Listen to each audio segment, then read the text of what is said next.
We wandered lost beneath the lights. I felt small under the galaxies. It was one of those familiar nights. I felt big with you next to me. Oh my, I think that I am falling.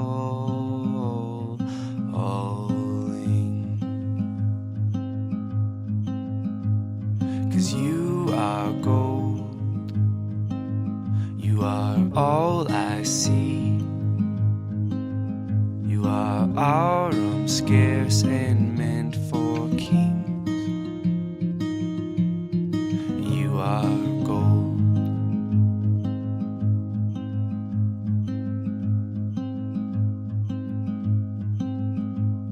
And there's something I need to say, but I feel too afraid.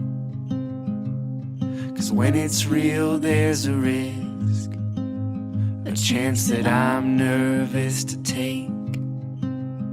Oh my, I think that I have fallen. 'Cause you are gold, you are all I see.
Thank you.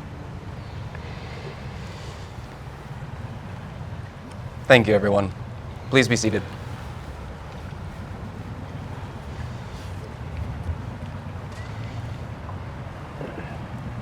Friends, family, loved ones, Brian Gardner, we are gathered here today for a celebration of love. Look around you. Kevin and Laura have filled this lawn with the people they love most. First, I ask that we take a pause to honor those who could not be here with us today.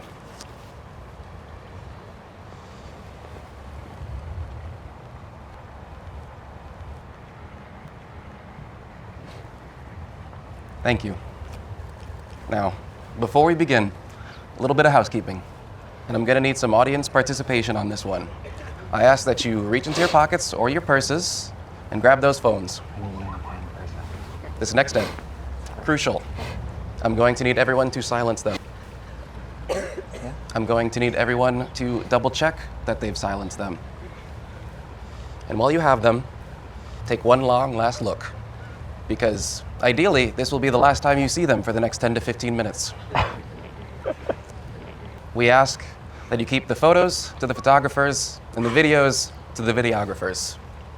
I know this is a big ask, which is why I'm prepared to offer 15 seconds of uninterrupted photo time, and the clock starts now. He gets it. Thank you. Now, these two wonderful people have asked me to speak on their behalf. In the lead up to the wedding, Laura told me she doesn't like attention. I told her I had really bad news about how weddings work. I'll try my best, though. For those of you who don't know me, my name is Lucas, and I met Laura the first week of our freshman year of college when we lived on the same floor together. Dogatu South forever. Since then, Laura has been a constant in my life.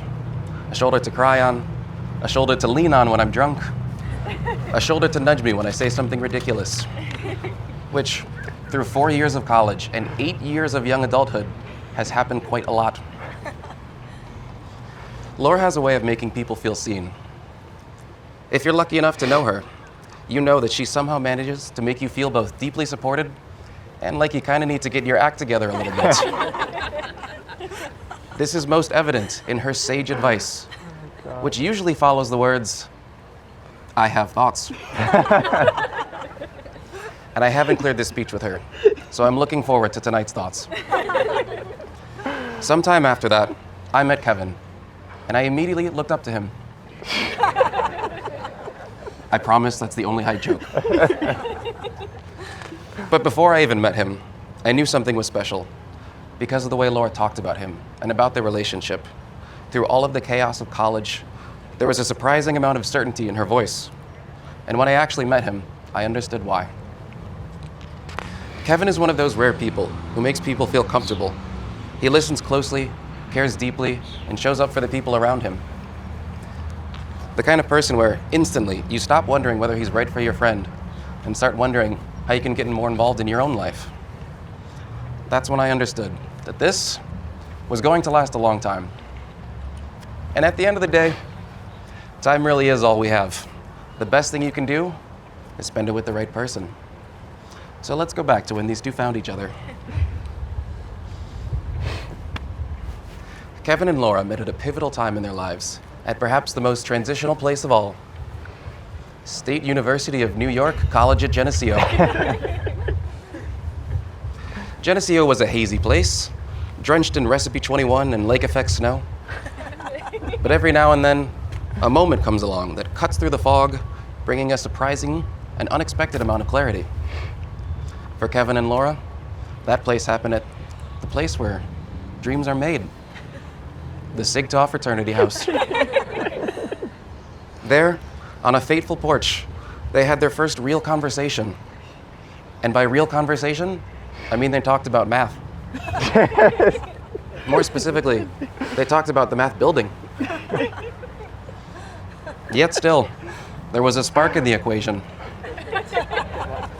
And from there, the feelings only multiplied. When the night was over, ever the gentleman, Kevin, walked Laura home to 7 Wads, kissed her goodnight on the front lawn, then waited for her to safely make it inside before doing a literal fist pump into the sky, like the end of The Breakfast Club. But this movie was just beginning. So did I. They made the most of their remaining time together in school, finishing out what Laura called the best year of college. Kevin graduated and moved away, but they kept visiting each other, because when something real is there, you know. And then came a moment when they realized it was time to put a name to it. When Kevin officially asked Laura to be his girlfriend, he brought 2 bottles of wine. He said, "We can drink this bottle now, and we can drink the other one on our 1-year anniversary." I know, right? Pretty good? So good, in fact, that they keep doing it every year. They open 1 bottle to celebrate where they are and save 1 to celebrate what's next. And after years of learning from them, I can tell you exactly what's at the heart of everything they've built together. It's 1 word: partnership. At its core, it's 2 people going somewhere together. They bring out the best in each other by truly appreciating what the other brings. Laura loves Kevin's patience and empathy, the kind that makes her feel like she can tell him anything, anytime. How he peacefully stares off into the distance.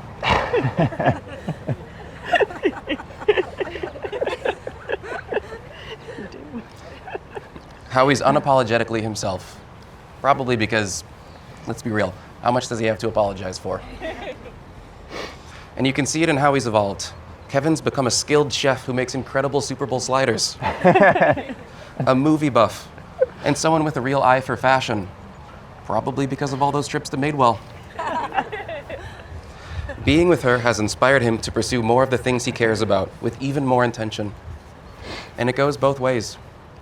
Kevin loves Laura's secret goofiness, how she genuinely cares about other people's growth, The way she immediately and excitedly opens Target boxes to organize everything into its rightful place. Her obsession with reality TV, which has become his obsession with reality TV. And when someone is truly seen like that, they flourish. Laura has found herself surrounded by loving friends. She stepped into new roles and challenges, tackling each one with so much grace. And with Kevin especially, she can be even goofier because she's found the security to just be herself. And that's the secret. They work because they're still their own people. Kevin doesn't need to go to every emo concert. Laura doesn't need to go golfing at 6 a.m. Even if she does wake up when the alarm goes off. It's all about balance. Someone cleans every crevice of the apartment. Someone puts stuff in those crevices. Growing together doesn't mean becoming the same person. It means speaking the same language. It won't always be easy, so you have to be dedicated to each other in the face of adversity. But I'm not worried about these two. Kevin supports the Buffalo Bills, and Laura supports the Pittsburgh Steelers. So if marriage requires devotion through good times and bad times, they've both been training for years. But right now, the only team that matters is standing here in front of me, coming together as two complete people who not only complement but elevate each other to create something greater than the two of them alone. It's a foundation built in so many moments together. It's the moment they first said I love you at Laura's graduation. It's inside jokes that only they understand. It's made up songs. It's real songs. It's a trip to London and eating Indian food at the Shoom. It's a second trip to London and eating Indian food at the Shoom. With Luke and Rod. It's moving in together. It's moving together. It's helping me move when my U-Haul cancels and we have to carry literally everything by hand through 2 blocks in the summer sun. Although I promise there won't be any more of those moments. It's pausing Bravo's summer house to vent about the characters. And to be clear, it's Kevin venting. It's leaving Bordy Barn early to go eat Chinese food on the dock, thinking this is all you could ever ask for. And the great thing is, there's still time for even more moments, and you'll get to experience so many with friends, family, loved ones. Brian Gardner. I mean, that's all time is anyway, right? A bunch of moments. Moments which become memories. Memories you can look back on at the path you paved together and forward to the road ahead. They've basically cracked the code. Take the bottle from last year, drink it this year, save one for next year. Keep doing that. You've got forever. And to send us into forever, I'd like to borrow a quote from one of Canada's greatest poets, Chad Kroeger of Nickelback, who once said, "You're never going to be alone from this moment on." Because that's really what marriage is. Not a promise that life will always be easy or perfect. It's a promise that whatever comes next, joy, chaos, uncertainty, success, or the Steelers signing a 42-year-old man to be their quarterback, you don't have to face any of it alone. And while the state of New York will recognize today, it obviously didn't start here. You've approached this relationship with care, thoughtfulness, and purpose. Years of memories, changes, celebrations, and all the little moments in between. You stopped being alone that fateful day on the porch. Everything since has just been the unfolding of what was already true. In that way, you might say that time is a flat circle, and you've been here all along. Speaking of circles, who has the rings again? Oh, that's right, Brian Gardner.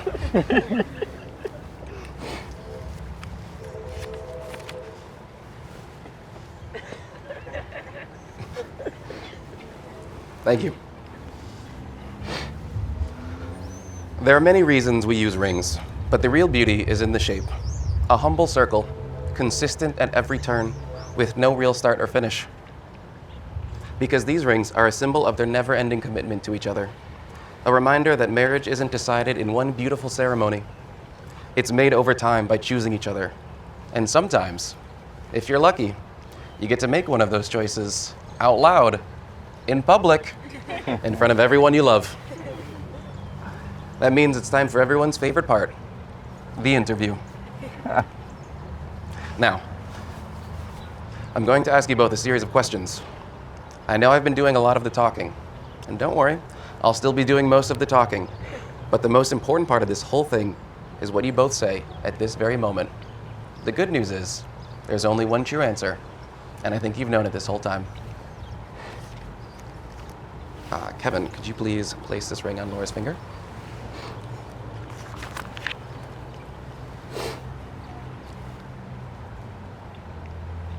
That's I'll take that for now. Thank you. Kevin, do you take Laura to be your lawfully wedded wife, to have and to hold, to love and to cherish through whatever comes next, and to continue building your partnership every day? I do. Laura, would you please place the ring on Kevin's finger?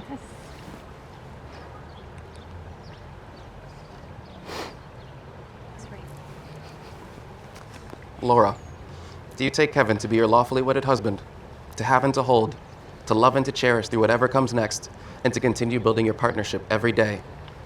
I do. Then, without further ado, by the power vested in me by the state of New York, I now pronounce you husband and wife. Now kiss! Love you too. Ladies and gentlemen, everyone, please rise. The moment you've all been waiting for. I am proud to debut Mr. and Mrs. Collins!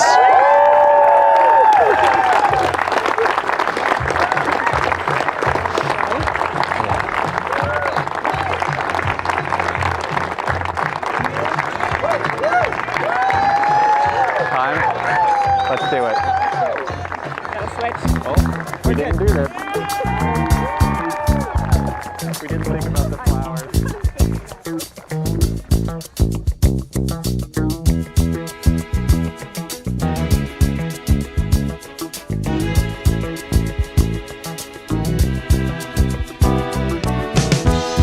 When I wake up in the morning, love, and the sunlight hurts my eyes, and something without warning, love, bears heavy on my mind. Then I look at you, and the world's alright with me. Just one look at you, and I know it's gonna be a lovely day.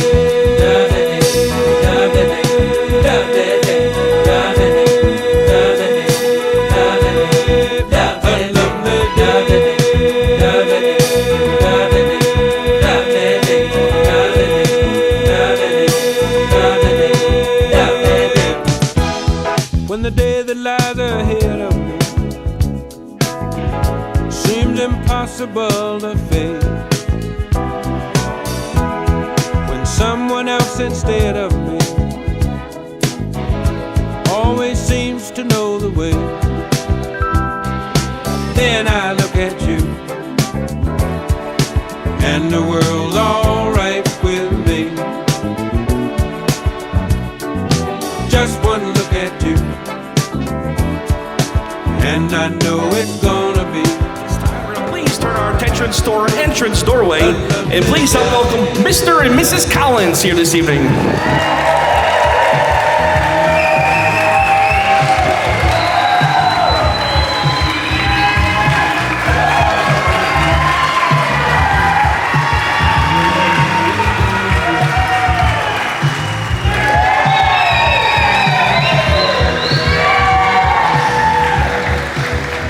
Ladies and gentlemen, at this time, Laura and Kevin will be going into their first dance as husband and wife.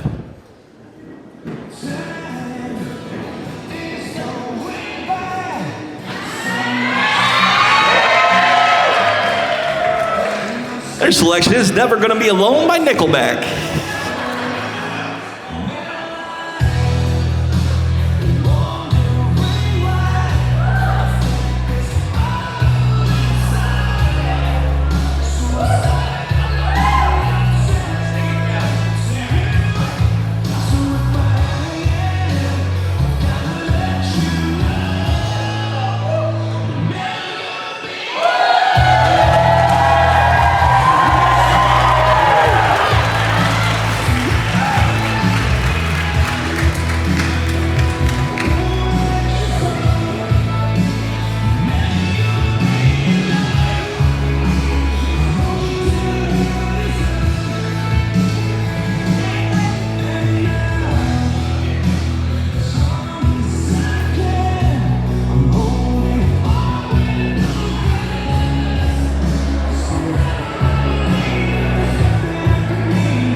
Ladies and gentlemen, once again, let's have a nice big round of applause for Laura and Kevin celebrating their first dance here this evening.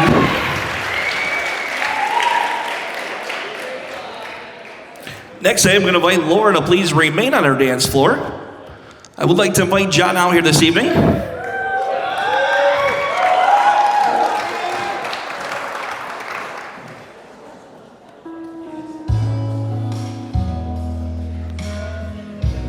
Selections. It won't be like this for long by Darius Rucker.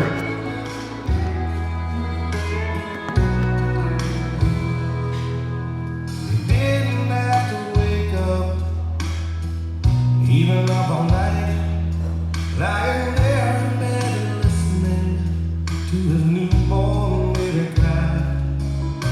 He wakes up on a coffee, he splashes water on his face. His wife gives him a kiss and says it's gonna be okay. It won't be like this for long. One day we'll look back laughing at the week we brought her home. This phase is gonna fly by, so baby just hold on.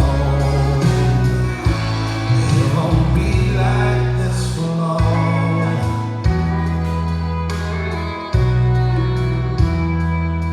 4 years later, about 4:30, she's crawling in their bed, and when he drops her off at preschool, she's clinging to his leg. The teacher peels her off for him. He says, "What can I do?" She said, "I'm not sure away. This will only last a week or two. It won't be like this for long. One day soon you'll drop her off and she won't even know you're gone. This phase is gonna fly by. Ladies and gentlemen, once again, let's have one more big round of applause for Laura and Dad celebrating a special dance here this evening. Next, I would invite Kevin and Cheryl to our dance floor.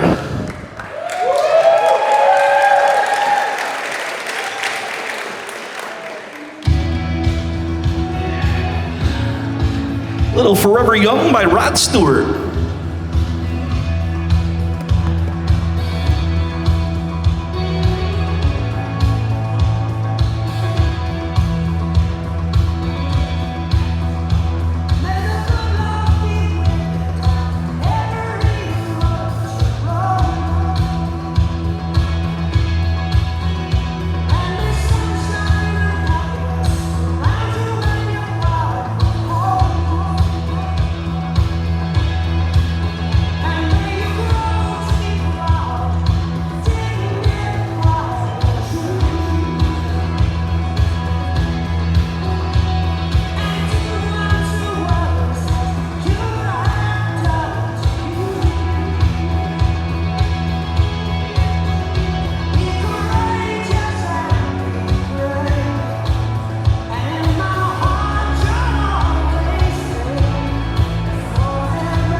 Ladies and gentlemen, once again, let's have one more big round of applause for Kevin and Mom celebrating their special dance here this evening. It's my pleasure to invite up Kathy and John Ricky for our first toast here this evening.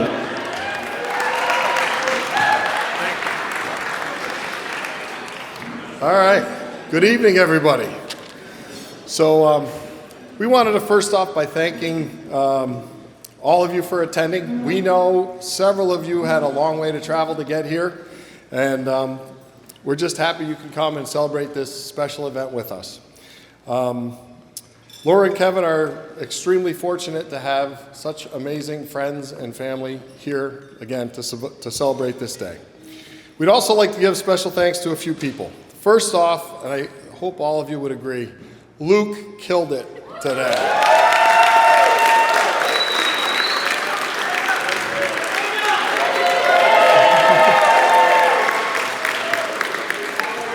He's very shy. He is very shy, yes. Great job, Luke. Awesome.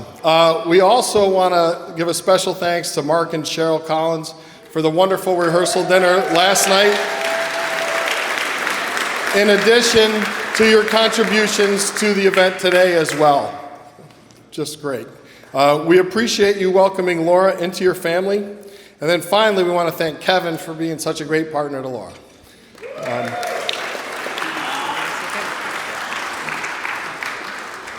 So as parents, we witness our kids moving through all the phases of their lives. As each chapter ends, we're filled with mixed emotions.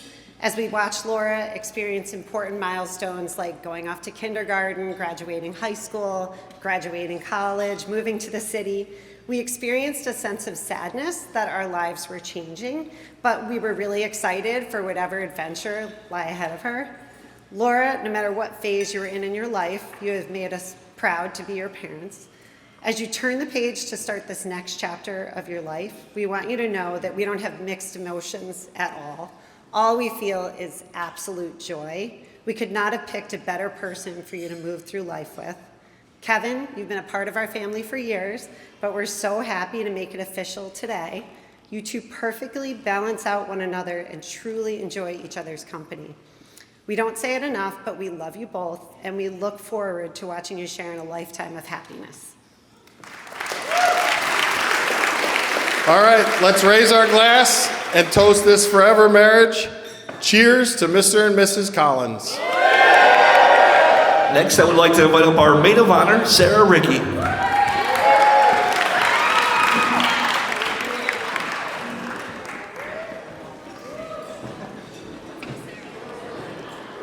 All right, please bear with me. I'm used to talking to like 6-year-old students, so this is a little bit more nerve-wracking. I'm Sarah. I'm the maid of honor and Laura's little sister. And growing up as Laura's little sister meant trying to keep up with her as much as possible. Laura was pretty much good at everything. She was incredibly organized, she got great grades, had great friends that are all here today, and managed to always have her life together. I did have her beat in sports though, and I do think that's important to acknowledge. Our bedrooms were right next to each other growing up, and it was a pretty good representation of us as sisters. Laura's was spotless, color-coded, it looked like it belonged in a magazine. Mine looked like a tornado had just passed through most of the time. But honestly, I like to think I was just preparing her for living with people who are slightly less organized than she is. So you're welcome, Kevin. Kevin and Laura met at Geneseo. Shout out to Geneseo. I could tell quickly that the relationship was special. Laura has very high standards, so when she actually wanted to bring Kevin home to meet all of us, we knew it was serious. When Laura introduced us to Kevin and had him start spending time with us, I could tell that he would fit in great, outside of the fact that he wasn't really into football or basketball, but we made a lot of progress there. He jumped right into whatever our family threw at him. He survived countless rounds of catchphrase games and wisely retired from bananagrams after one too many losses. And I can't forget to mention the hours of ridiculousness and NFL football he watched without ever complaining. But beyond that, it was obvious that they worked really well together. They have had many adventures and always have so much fun. Kevin just gets Laura. He knows how to help her when she's stressed and how to be patient with her. And honestly, Laura is happier, more relaxed, and completely herself when she's with him. Over the years, it's been really fun watching their relationship grow. They're best friends, and like my parents said, they balance each other out perfectly and genuinely make each other better. Laura, I'm so proud of you and all you have accomplished, And Kevin, I'm so happy to officially have you as a brother-in-law. So please raise your glasses to Laura and Kevin, to a lifetime of love, laughter, adventures, and a home that's only slightly less organized than Laura would prefer. Cheers.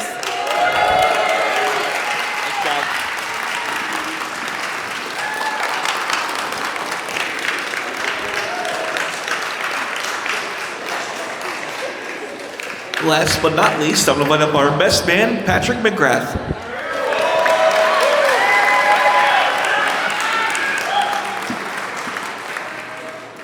Thanks, 150 people.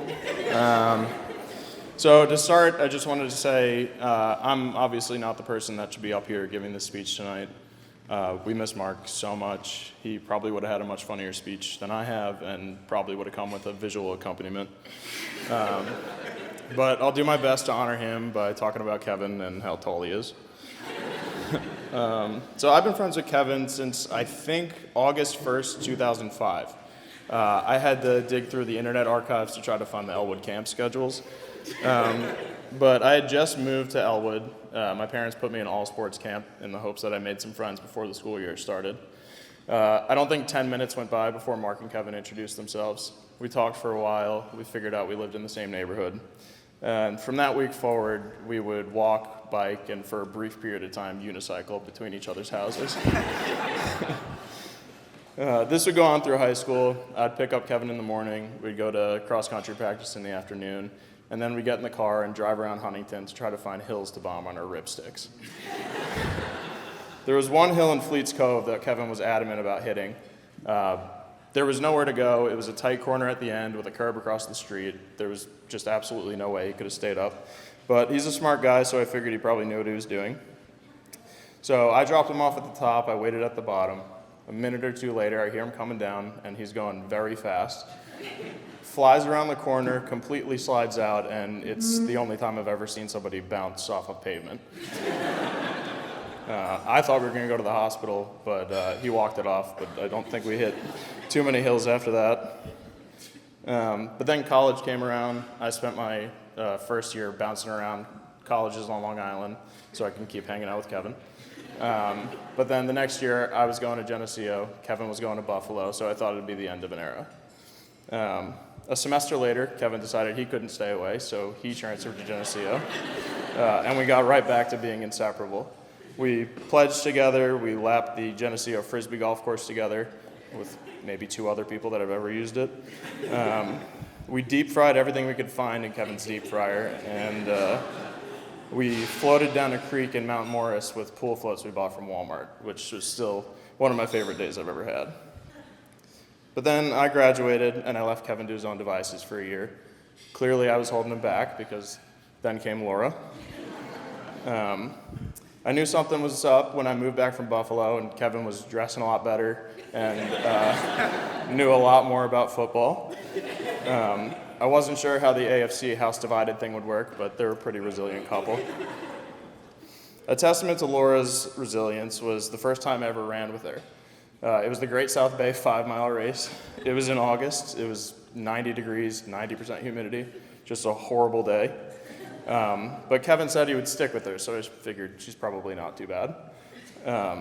The race started. Mark, Kevin, and I immediately took off. We ran as fast as we could. I don't think any of us realized we left Laura behind until we crossed the finish line. So we came in around 40 minutes, and then we started waiting and kept waiting and waiting. And I started to get a little bit nervous. At one point, an ambulance crept by, and I thought, oh my God, Kevin, what did you do to Laura?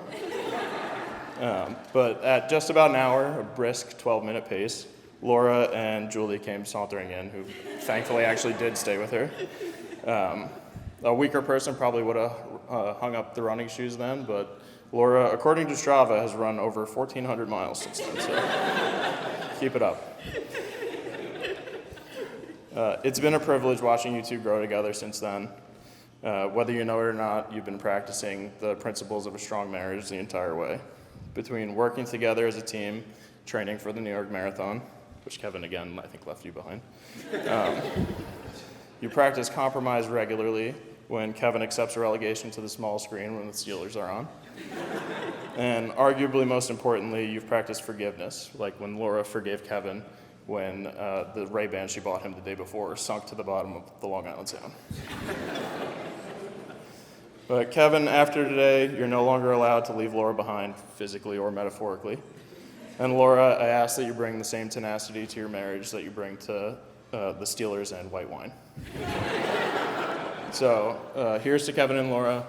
May you never get to the bottom of your restaurant list. Go Bills.